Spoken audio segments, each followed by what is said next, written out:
Have you ever wondered why alcohol is called spirits? Not just in bars or old taverns but in sacred texts, arcane scrolls, and whispered legends from ancient temples across the world? Behind the glass of wine, the shot of whiskey, or the casual celebration lies a truth so deeply buried, it has been sealed behind layers of language, history, and social conditioning. A truth that was once guarded by mystics, shamans, and sages who understood that not all intoxication is harmless, and not all spirits are meant to be consumed. Tonight, we step beyond the veil. We explore a forgotten path, one where the word alcohol traced back to the Arabic Al-Kuhl, meaning the body-eating spirit, reveals its deeper, darker significance. A term not originally coined for pleasure, but for warning. What if alcohol doesn't just numb your senses, but dulls your soul? What if each sip is a silent ritual that pulls you away from your true self, your higher essence, and the divine energies around you? This is not about religion, not about dogma or morality. This is about spiritual architecture, your sacred temple, your mind, your aura, your vibration. In this video, we'll uncover the ancient esoteric meaning of Al-Kuhl and why mystics believed it severed the soul from higher realms. How ancient civilizations revered and feared alcohol, not for its taste, but its power. The subtle but profound ways alcohol affects your aura, your dreams, and even your karmic path. And practical methods to reverse the damage, reawaken your clarity, and reconnect to your higher self. This isn't a condemnation, it's a revelation. You're not here by accident. You were drawn here for a reason, maybe by curiosity, maybe by something deeper stirring within. So, lean in, take a breath, and prepare to discover what no one ever told you about alcohol and why your soul might be trying to remember. To understand the spiritual consequences of alcohol, we must journey back not just through time, but through consciousness itself. The word alcohol originates from the Arabic Al-Kuhl, which referred not to a beverage, but to a fine black powder used to darken the eyes. A cosmetic?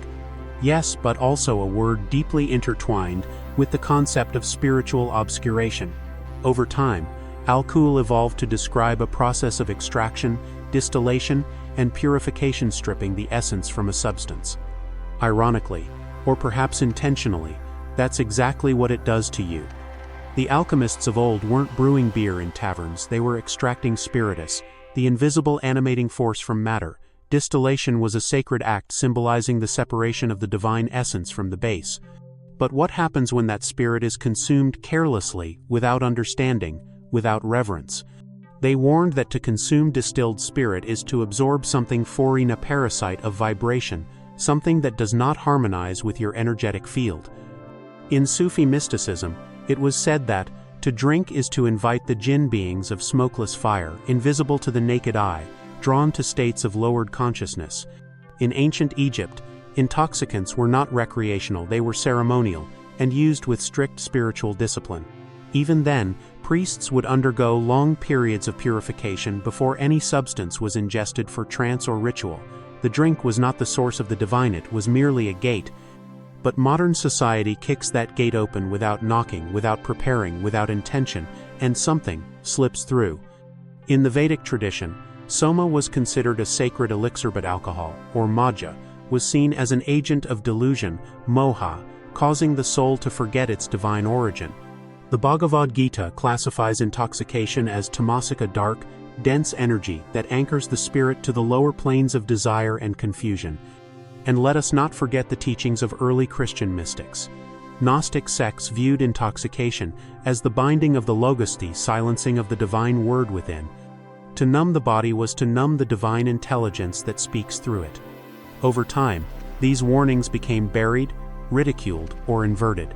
What was once sacred knowledge became superstition, moralism, or party culture. Why? Because an awakened, sovereign soul is dangerous to systems that feed on control and sedation. A dull mind is manageable, a lit soul is not. And here lies the paradox. Alcohol promises freedom, but slowly imprisons. It offers joy while draining inner light. It seduces with pleasure, yet clouds perception. But few notice because few remember. And the deeper question is not why we drink, but what within us seeks to be silenced. Because alcohol is not just a drink, it is a mirror. One that reflects the parts of us we are too afraid to meet sober. So, the ancients didn't just fear alcohol. They understood it. Not as evil, but as powerful. Not as forbidden, but as sacred, too sacred to be handled unconsciously. We've forgotten that wisdom, but now, it begins to return. Let us now step into the core of the mystery. Alcohol is often praised for its ability to loosen inhibitions, to help us let go, to make life more bearable. But in the esoteric traditions, such letting go without awareness is not liberation, it is fragmentation. Why? Because you are not just flesh and thought. You are a multi-dimensional being, an ecosystem of energies, physical, emotional, mental, and spiritual. These energies are delicately interwoven, like a finely tuned harp. Alcohol, however, is like a blunt hand crashing across the strings, disrupting harmony, fracturing coherence, dulling the inner senses.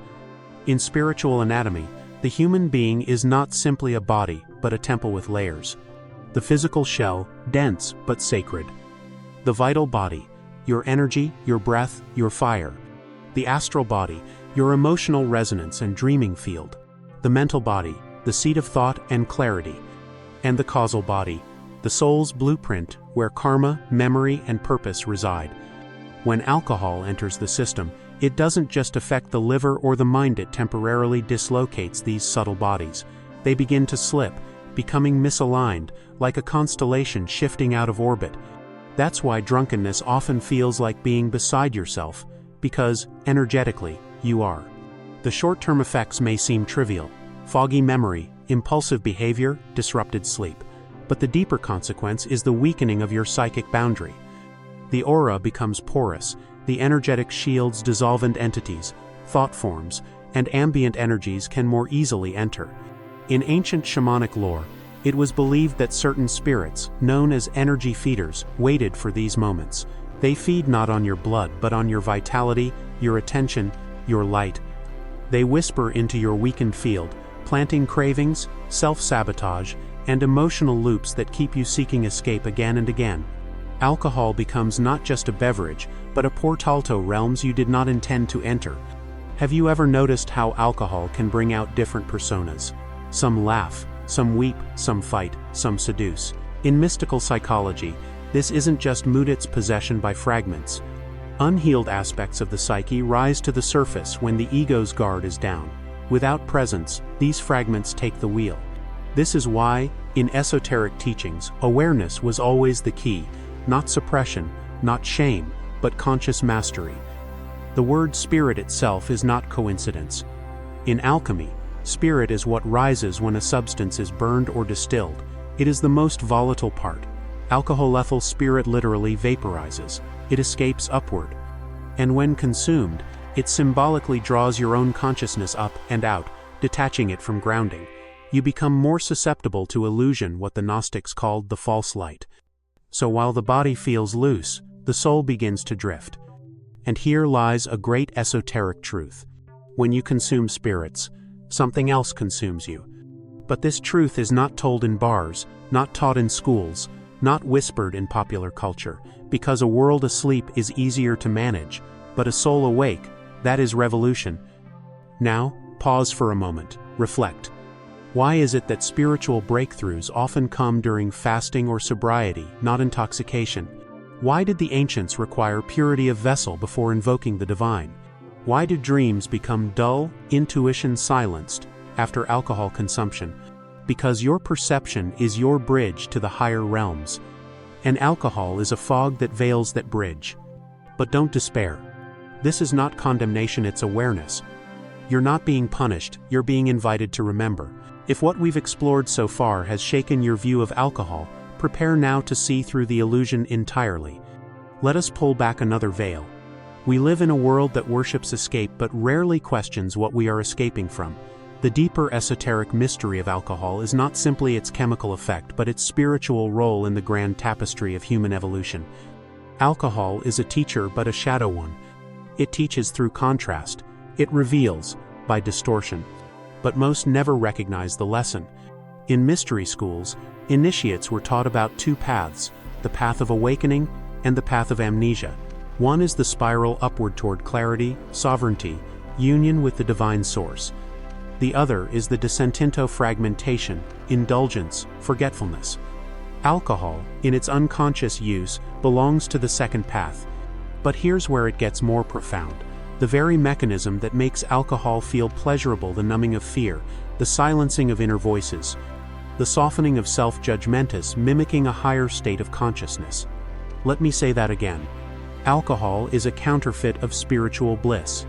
True bliss samadhi, gnosis, divine unionis, achieved when the mind quiets not by force, but by transcendence.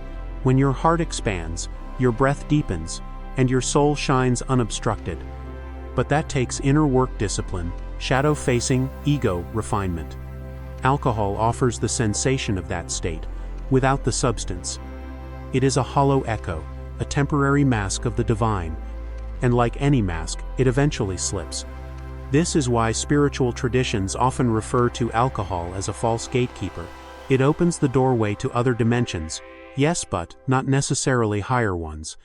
It can connect you, but often to astral debris, ancestral pain, or collective trauma fields. You may think you are having fun, but energetically you are leaking light. Let's explore a lesser-known concept from Tibetan mysticism, srog, or life force. This essence flows like a subtle current through your channels, anchoring your soul into the body. When alcohol is consumed excessively or unconsciously, it's as if that current is interrupted, rerouted, or siphoned. The result? You feel not quite yourself the next day, not just from hangover but from energetic displacement. This is not metaphor. It is spiritual mechanics. And here's a chilling detail often overlooked. Ancient texts describe parasitic consciousnesses, beings that cannot create their own life force, and thus feed on others. Alcohol, they say, creates the perfect conditions for this feeding, not just by lowering your vibration but by weakening the boundaries that normally protect your sovereign field. This is why many people experience sudden mood swings while intoxicated, memory loss or blackouts, vivid nightmares or dream disturbances after drinking, a sense of something riding with them post-intoxication. It's not just chemistry, it's intrusion. And yet, society glorifies this intrusion. We are trained to see alcohol as freedom, sophistication, celebration. But freedom without awareness is not liberation, it is manipulation. Now, let's address the myth of moderation. Surely, a little wine with dinner, a toast at weddings, is harmless? Perhaps. But the deeper issue is intent and energetic sensitivity. If your body is a temple, and your mind a sacred altar, then what you allow into your space must resonate with your intention to evolve. One glass may not destroy your soul, but what does it represent in your spiritual journey? Is it celebration or sedation? Is it joy or avoidance? The truth is subtle, but that's the nature of spiritual growth. It is not about rules, it's about resonance. Visual. A forked path in a glowing four-stone lit with golden light, the other fading into mist. So, the deeper question returns. What are you truly seeking when you drink? And can that longing be met in a higher way? Because the soul does not crave intoxication, it craves reunion. And that reunion begins when you no longer give your light away for a fleeting glow in the dark. Now that we've unveiled the hidden truths, the question arises. What do we do with this knowledge? How do we realign the vessel, body, mind, and soul after years, perhaps decades, of unconscious consumption? The answer is not shame, it is not guilt. The answer is ritual, restoration, and remembrance. Let's begin with energetic purification. When you've consumed alcohol, especially repeatedly, the auric field becomes weakened, distorted, or even pierced. But the body, like the earth, is regenerative when treated with reverence. 1. Spiritual fasting and sobriety reset. Choose a sacred window, 7, 21, or 40 days. During this time, abstain from all intoxicants. But don't simply avoid, replace. Drink infusions of holy herbs, mugwort, blue lotus, tulsi. These plants were once used by sages to recalibrate the inner temple. They clear energetic residues and awaken the third eye. Pair this with sunrise water rituals. As the sun rises, drink a glass of charged water left overnight under moonlight or infused with clear quartz. Speak into it. I reclaim my clarity, I seal my field, I return to the truth of who I am. Intention transforms matter. 2. Breath and fire. Reignite the vital flame. Remember the life force, the srog, we spoke of? Breath is its carrier. Practice conscious breathwork daily. Start simple. 4 seconds, inhale. 4 seconds, hold. 4 seconds, exhale. 4 seconds, hold. This is the box breath used by warriors, monks, and mystics. It grounds the astral body back into the physical, clears fog, and anchors presence. Combine this with fire meditation. Gaze into a candle for 10 minutes, letting your awareness dissolve into the flame. Visualize your spiritual field repairing, glowing, knitting itself whole. 3. Shadow journaling, dialogues with the self. Alcohol often masks a deeper cry, pain unspoken, wounds untouched. Set aside 20 minutes each evening to journal with this prompt. What part of me have I been trying to silence? Allow emotions to speak without judgment. Write to the version of you that reaches for the drink. Ask it, what are you afraid of? What do you need? This is not indulgence, it is alchemy. When the shadow is seen, it loses its grip. 4. Ritual of reclamation. After your reset period, create a personal ceremony. Clean your space. Light incense or sacred resins like frankincense or Palo Santo. Speak aloud. I am not a vessel for distortion. I am a temple of divine clarity. No false spirit shall enter my gates again. I choose to walk awake. Seal the ritual with sound chimes, singing bowls, or your own voice. Sound aligns, sound heals, sound awakens. 5. Redefining celebration. One of the biggest challenges is cultural. How do we celebrate without alcohol? Here's the secret. Elevation replaces intoxication. Gather those on a similar path. Host conscious gatherings. Dance with no substance but rhythm. Share sacred cacao, known as the food of the gods. Chant, pray, tell stories under starlight. Joy does not need to be dimmed to be felt. In fact, true joy is brighter than any buzz. Visual. A circle of people around a fire, laughing, free, glowing with authenticity. You are not here to numb life. You are here to feel it fully, deeply, divinely. And the more you reclaim your clarity, the more life itself becomes the ceremony. Now you see. Alcohol Al-Kuhl was never just a drink. It was a riddle, a mirror, a test. And like all spiritual trials, its true purpose was not to condemn, but to awaken. In the ancient mystery schools, initiates were taught that every act, no matter how mundane, was either a movement toward remembrance or toward forgetting. Each breath, each choice, each sip was a spell cast upon the soul. So what have we truly been drinking? A liquid or a lullaby for our higher self? The truth is this.